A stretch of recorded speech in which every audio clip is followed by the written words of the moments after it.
ഈ ഗ്ലൗസും മാസ്കും ഒക്കെ വലിച്ചിട്ടിട്ട് ഒരു ഓപ്പറേഷന് പോവാണെന്ന് വേണമെങ്കിൽ പറയാം. സംഭവം അതൊന്നുമല്ല, നമ്മുടെ വീട്ടിൽ നമ്മൾ മനുഷ്യരെ കൂടാതെ വേറെ 3 അംഗങ്ങൾ കൂടിയുണ്ട്. അപ്പോൾ ഇന്ന് അവരുടെ ഒരു കുളിപ്പിക്കൽ ഡേ ആണ്. അപ്പോൾ തുടങ്ങിയാലോ? അപ്പോൾ ആദ്യത്തെ ആളെ പരിചയപ്പെടാം. ഈ ആവേശത്തോട് പോയി തുടക്കുന്നത് ആദ്യത്തെ ആൾ വളരെ സഹകരണ മനോഭാവമുള്ള ആളായതുകൊണ്ടാണ്. നമ്മൾ കുളിപ്പിക്കാൻ റെഡിയാണെങ്കിൽ ആള് കുളിക്കാൻ റെഡിയാണ് എന്നൊരു മെന്റാലിറ്റിയാണ്. ഇതാണ് ഞങ്ങളുടെ സിയ. ഞാൻ ചിയു എന്ന് വിളിക്കും. ഇവിടെ ഓരോരുത്തരും സ്നേഹം വരുമ്പോൾ അവളെ ഓരോ പേരിലാണ് വിളിക്കുന്നത്. എങ്കിലും അവൾ എപ്പോഴും നമ്മളോട് സ്നേഹമുള്ളവൾ തന്നെയാണ്. കുളിപ്പിക്കാനൊക്കെ ആൾ തനിയെ റെഡിയായി പോയിരിക്കുന്നത് കണ്ടില്ലേ? അതാണ് ആളൊരു ഗോൾഡൻ റിട്രീവർ ഇനത്തിൽപ്പെടുന്ന ആളാണ്. ഒരു 7 വയസ്സ് പ്രായമൊക്കെ ഉണ്ട്. പക്ഷെ ആളിപ്പോഴും കുറച്ച് കുറുമ്പിയൊക്കെയാണ്. എപ്പോഴും ആരുടെയെങ്കിലും കൂടെ ഇങ്ങനെ കളിച്ചുകൊണ്ടിരിക്കണം എന്നൊരു മൈൻഡാണ്.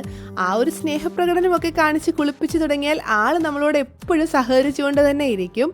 അപ്പോൾ ആളെ കുളിപ്പിക്കാൻ വലിയ പാടൊന്നും നമുക്കും ഇല്ല. ആള് കണ്ടില്ലേ, വളരെ സൈലന്റ് ആയിട്ട് തന്നെ നിൽക്കുന്നത്. ഇനിയിപ്പോൾ രണ്ടാമത്തെ ആളെ പരിചയപ്പെടാം.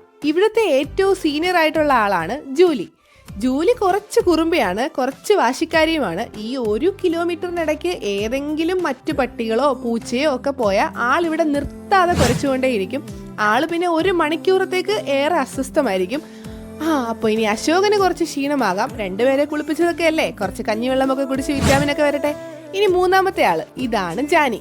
ഇവളെ ഞാൻ കുഞ്ഞുനാൾ തൊട്ട് കാണുന്നതാണ്. ഇവൾ എൻ്റെ വീട്ടിലായിരുന്നു, ഇപ്പോൾ ഇവിടെ ഞങ്ങളുടെ കൂടെയാണ്. ലൊക്കേഷൻ കുറച്ച് മാറിയിട്ടുണ്ട്, പക്ഷെ കുളിസീനിന് മാറ്റമൊന്നും ഇല്ല.